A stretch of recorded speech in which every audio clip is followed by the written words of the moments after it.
Again, it's Mr. RKNK, real currency, no counterfeits. We do the best at reviewing. I'm thinking I should probably change that R to some about reviews. But anyway, there'll be something I do in another segment, and I'll let y'all know when I go about the change. Today we're gonna do something a little fun, as we always do. Most people know what this gun is, right? I noted it in the last video. I told you it was my favorite. Can't hear you.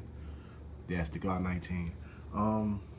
And what you're probably thinking is Glock just came up with some chrome-looking slides, but these are actually not Glocks. Right? These are actually Smith & Wesson Sdves, and we're gonna talk about those today. I got the Glock here for a size comparison, okay? First thing, as always, you wanna make sure the guns are empty, all right?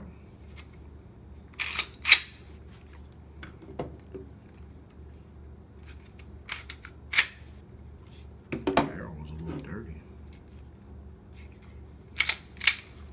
All right.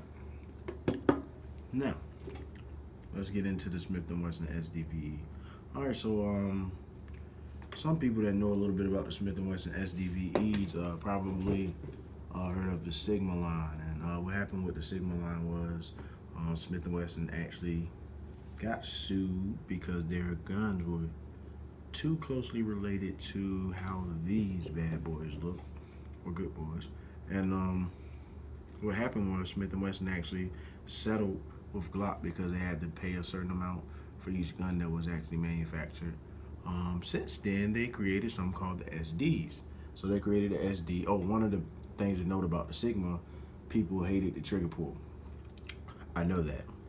All right. So then they manufactured the SD line. The SD line, which is short for self-defense, was supposed to be an upgrade, a little less, I guess, mimicking the Glock.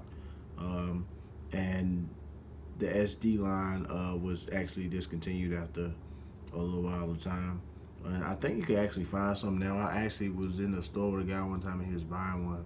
And it looked a lot like this, except for the serrations were totally different. But the SD line generally came in black. The trigger was a little better. People were giving it a little credit. And it was a fairly inexpensive pistol for what you get. Now the newest addition to it is the Smith & Wesson Sdve, and as I said, the SD stands for self-defense. The VE actually stands for valued edition, so it's actually very cost-friendly to the consumer. All right, so the SD line actually comes in two different calibers, and luckily for us, I have both. This is actually the SD9 VE, as you can see right here on the slide, if you can see it. And this one is actually the SD40 VE. And this one is a 40 caliber, obviously, and this one is a 9mm. All right. So let's talk about some things about these guns. All right. First off, I want you to note that the size of these guns are the exact same size. The 9 looks a little, well, the 40 looks a little bit short on camera because I didn't have them lined up evenly. But they're the exact same size. Obviously, the barrels are the differing things in the magazines. The good things about these guns are I haven't had any malfunctions out of them. They're beautiful guns. I think they're very nice. They're not as high quality as the Glock, but I mean they're a good gun. I wouldn't hesitate to recommend them to anyone. Some of the features that they come with is they both have accessory rails where you can mount on sights, and you can mount on lights also. I said sights, I meant to say lights and scopes.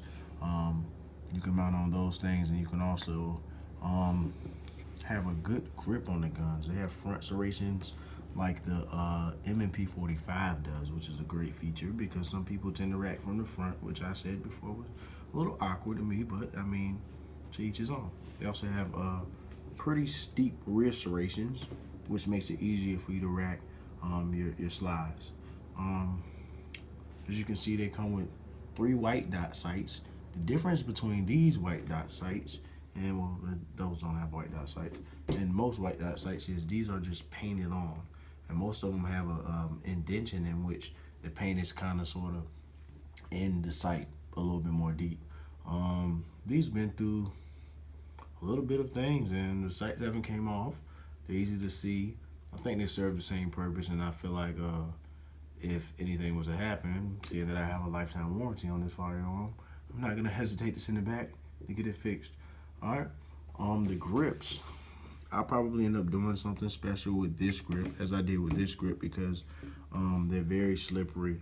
The texture in the back is a lot more serrated, but when it comes to the side, gripping the firearm is a little bit tougher. The grip angle and the ergonomics of the pistol is fine though.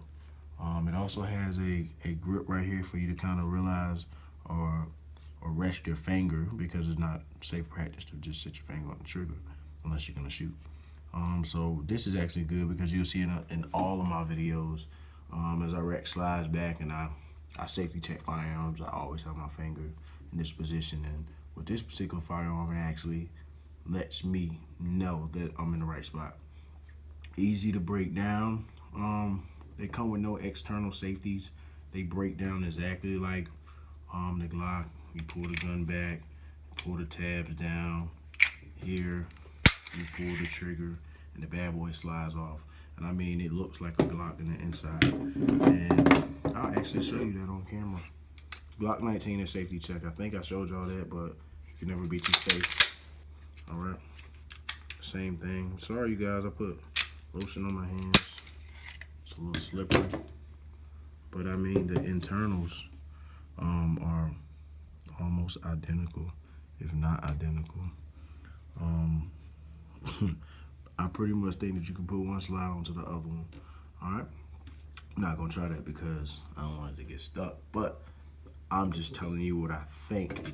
And normally my thinking is right. But this is that. So I might actually show you also about the 40 caliber. Now there is a difference in the weight and there is a difference in capacity. The 9mm holds 16 in 1. Comes with 2 magazines, stainless steel magazines. Some people complain that there's a rattle. The funny thing is I hear a slight rattle once this one is fully loaded. I never hear it with this one. I don't know. Doesn't bother me though.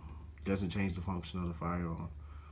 This one also comes with two magazines, and it's 14 in 1. With this firearm, as you see, we put some grip tape up there, and it just helps to kind of hold on to the firearm, especially with this one having a greater recoil than the 9mm. And it actually looks good. Looks very good. Actually polished the slides. They're gonna come with the duller metal than what you see right here. I'll probably actually polish them again. I just like the finish of it. And that's pretty much it about these firearms. Great option. I think you can get these now. I've seen them as cheap as $2.99 at some gun shows. And if you go to a pawn shop and things like that, you probably can pay about $50 to $60 or more. Very good guns, cost friendly from Smith & Wesson. I haven't had any issues with it.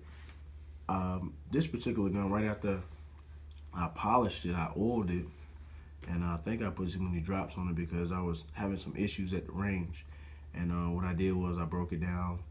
I wiped out the slide rails, and I actually reshot it and didn't have any more issues out of it. So I pretty much troubleshooted it to the amount of oil. I put too much oil in there, and I know. But very great guns. I haven't had any issues. I know a lot of people that like them. I know a few people that have them, and they're good selling guns, and I recommend them. So it's Mr. RKNK. These are Smith & Wesson Sdves. That is the Glock 19. And until next time, all right?